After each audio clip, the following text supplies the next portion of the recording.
Hey everyone, GScotty here. In this series, I try to get an hour of gameplay for every dollar spent on a certain game. So, with that in mind, is Eastward worth $1 an hour? Make sure to subscribe, hit that like button, and let's check it out. What, in your opinion, is something that you find frightening? Perhaps it could be loss, vulnerability, or pain. We all have something that fills us with anxiety.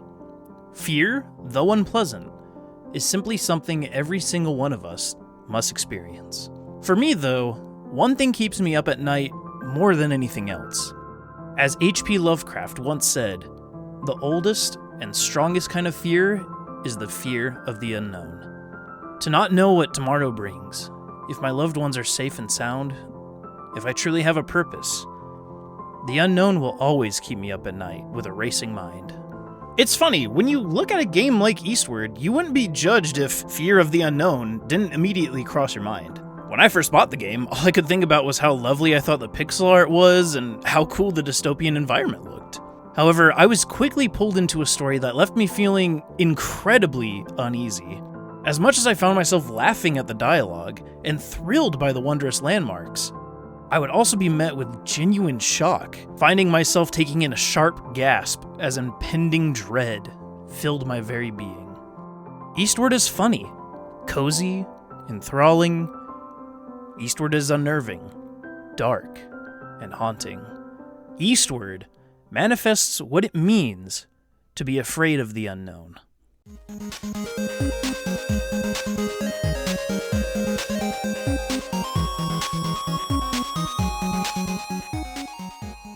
Eastward was developed by Pixspiel and published by Chucklefish on September 16th, 2021. I decided to pick up the game due to its absolutely stunning pixel art and captivating music from the release trailer. I mean, this just looks like a Studio Ghibli film in a video game. Of course I'm gonna get it. Look, I'm not really the best when it comes to giving good reviews on art. The extent of my artistic knowledge is, oh, pretty me like. I figured you guys would like to hear an actual artist take on the game as a whole, so I invited my friend Dan of Danji's Designs to give his 2 cents on the matter. Check out his art and all of his socials in the description, and iCards. Take it away, Dan. Hello there, it's Dan here of Danji's Designs, and much love and thanks for GScotty, my good pal, for having me on for his $1 an hour review of Eastward. Eastward is easily one of my favourite of recent games, well, in recent years anyway. As someone who hasn't played a lot of indie games, this one really stood out for me. I immediately fell in love with the art style because that's the first thing you see is the amazing 2D pixel art graphics, but done in sort of like a new way that really grabbed me. And obviously that combined with the music when you first see the trailer is just like, it's just so good, it's amazing. But yeah, this game, obviously the graphics, being an artist myself, as it's my actual job to be an illustrator, there's just something about pixel art and graphics that this, obviously it gets you into nostalgia for the retro theme if you're as old as me and remember the sort of games that we grew up with in the 90s. Like, I grew up personally on the Mega Drive. It takes me back to those moments of my childhood playing Mega Drive games like Streets of Rage and Sonic and all the classics. The skill it takes to do pixel art in the modern age and make it still look new and refreshing. I think that Eastward does it in such a way that really translate the story and the vibe it's trying to give off that obviously really appealed to me as an artist. That really grabbed me. The game is an action-adventure RPG that focuses on the dynamic duo of John and Sam, as well as the friends they make along the path of the dystopian landscape of an unknown world. More on that later, though. There are winding paths with fun exploration and secrets to uncover, and dungeon-like zones that are progressed through via solving simple yet intuitive and satisfying puzzles. Combat is simple by design, though it does take a bit of time to get used to switching between characters and utilizing their strengths. When I first started playing the game, I will admit the controls and menus were a tiny bit difficult to get the hang of, but after a bit of time, I know that you'll get the hang of them. I will say the biggest selling point of the game, to me at least, was the bombastic, colorful, and heartwarming cast of characters. Everyone and everything is so beautifully written and designed. Playing this game just made me feel like I was experiencing someone's life, not just watching goofy characters do goofy things. Everyone, from the human characters, the robot characters, and all the monster everyone, literally everyone, feels like a living, breathing individual, which can be such a difficult thing to nail when it comes to storytelling, yet Eastward pulls it off with flying colors. Yeah, there's also like the characters in the world itself, like it's super intriguing when you first see. It's obviously a bit post-apocalyptic, but it's like done in this really charming way where it's obviously we use play through the story. It's obviously really dark and like lots of heavy like story beats to it, but also the characters are silly and like you've got like wacky robots. Even just the original setting, just like you're basically in a hole in the ground, but it's like everyone's got their own little niche and little shop and little life that they lead, and it doesn't feel that combined with the music. It doesn't feel as dark as obviously the story gets later on. It's just super charming in its own way. Heck, even the save spots are fridges where literal memories are preserved with such harrowing lines like, "You're a cobweb stretched across time, and memories get stuck in you, just like little bugs. But every once in a while, one silently slips through, and that, my friend, is why you forget things." Like, dadgum, I just need a cold shower after thinking about that. Goodness gracious, man. Why do save spots have to go so hard? And my gosh, the music in this game is wonderful. Each track has such a personality in of itself, and perfectly captures both the magnificence of earth-shattering events throughout the story, as well as seemingly insignificant yet tender moments exchanged from person to person. How this was all done by one person it's just beyond me. Joel Corlitz, if you're listening, I apologize if I totally butchered your name, but just know that you made such an incredible OST, and you should be proud of yourself for capturing such immaculate vibes. Now, speaking of vibes, I want to talk about what I find to be the biggest strength of the entirety of the game, and that is tonal whiplash. Now, when you hear tonal whiplash, you might automatically think, that's a bad thing, isn't it? Most cases, but trust me when I say that when it's done correctly, it is one of the most impactful things a story can do to you. To be lulled into a sense of peace and security, feeling like you've finally found the happily ever after you've always wanted. All to be stripped away in the blink of an eye. Now, all that's left is dread, and a fear of anything positive that comes its way. What once was a place of hope in your heart is now a sanctuary to despair. Eastward is one of the greatest examples of tone that I have ever seen put in media. Yeah, not just video games, but media. And that example of outstanding tonal whiplash is found within its story. If you haven't already and you've made it this far, make sure you hit that subscribe button. Hit the bell if you want to stay notified, all that jazz I have to say as a sellout YouTuber. Okay, let's go.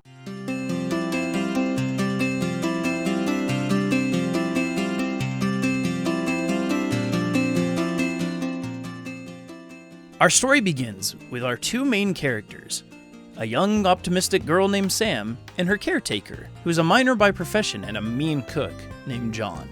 I gotta say, I love their dynamic together.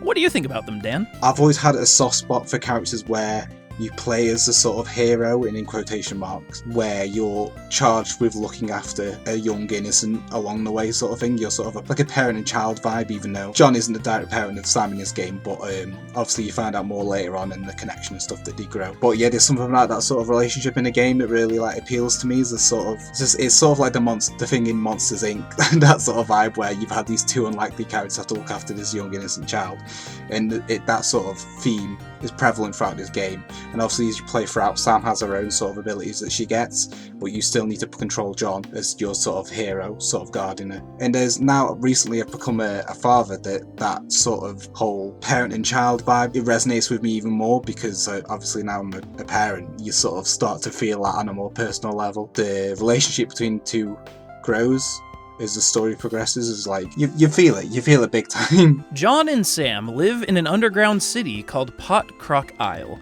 where everyone is taught to fear the outside world, and for an unknown reason. In fact, Sam always exclaims how she desperately wants to go outside and see all of the blue and the green, which gets her expelled from the school she attends. During this moment, she meets someone, or something, that looks identical to herself, who tells her that she should pursue the outside world, to which she happily obliges. In a fit of outrage, the mayor of Potcroc sees this as heresy and sentences John, Sam, and their new friend Jasper, who is one of my favorite characters in the whole game, Golly, onto the old train known as Charon, and out into the horrifying landscape of the outside world.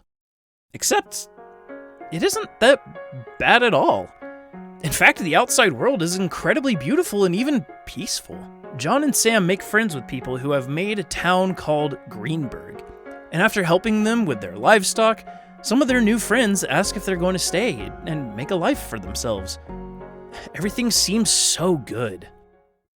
However, a day came when John and Sam went into the forest to help the local rancher, and deep in the woods, they stumbled into a high-tech laboratory where little fetuses and even grown people are in glass tubes. The Sam lookalike, which a robot in the lab calls Mother, activates a machine, and hours later, a deadly substance known as miasma spreads across the land, destroying everything and everyone in its path. John, Sam, and Jasper narrowly escape aboard the train with the help of a mysterious woman. Sam has somehow forgotten everything that's happened above ground thus far, but John and Jasper can't ignore the sheer horror they've witnessed. Greensburg, and all the lovely friends they made, were gone. I hate when people use the hyperbole, "my jaw hit the ground." I feel like hyperbole has lost most of its zing the more we use it in our daily lexicon. However, I can't think of a better way to express what I felt in that moment of darkness. My jaw hit the ground, my eyes popped out of their sockets, my heart shattered into a million pieces. All bets were off. Any hope I felt for the characters, any peace that I had, gone. Our heroes then make it to New Dam City, where they find the mysterious woman that helped them escape earlier, and they learn that her name is Isabel. Isabel is helping a woman named Alva, who is a scientist, and our dynamic duo help her and a bunch of other civilians with various tasks. Sam finds herself in trouble with the lead of a gambling and redacted center. The town circus is saved from financial ruin and unemployment. Everyone is settling into a better life. Everything seems right. Everything seems great. But lest you forget, lest you ever drop your guard, dread will strike. The miasma has returned. And even though our heroes were able to fend it off, it didn't come without a price. Alva, our spunky scientist, she's dead. Isabel learns of a place known as Esther City from one of the antagonists of the game named Solomon. Apparently, Esther City is a place that is stuck in a time loop. Perhaps there, Alva can be revived. But who really knows? In this world, hope can be dashed in an instant. Optimism can be met with cruel fate. Light can be swallowed up in an unyielding darkness. And unfortunately, this is as far as I got into the game. My 25 hours were up.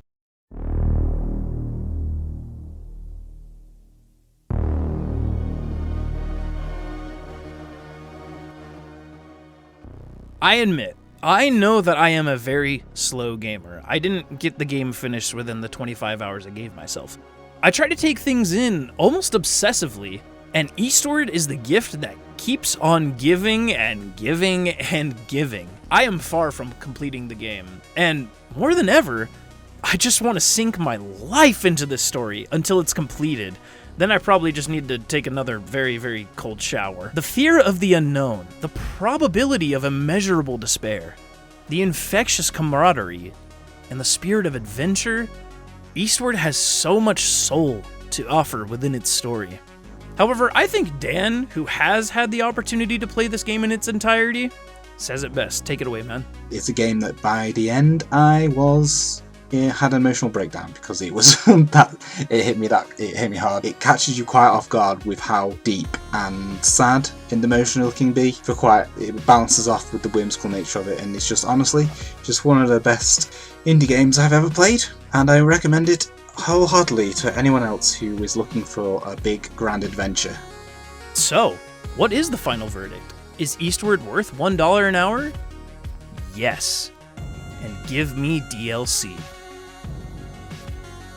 Thank you so much to Dan from Danji's Designs for helping me with this review. Links to his art store, socials, personal YouTube channel, and the gaming channel Bound by Pixels, where he and our friend Thedrew Gamer share a love of games through Let's Plays, tier lists, and much more. All of that will be in the description. Go check it out. And a massive thank you to all of you who are members of the channel, especially the biggest goat of the month, Telemachus826. If you want to support the channel and gain access to cool perks like exclusive videos, stream VODs, and more, click the join button to learn how. Love, peace, and chicken grease. Bye-bye.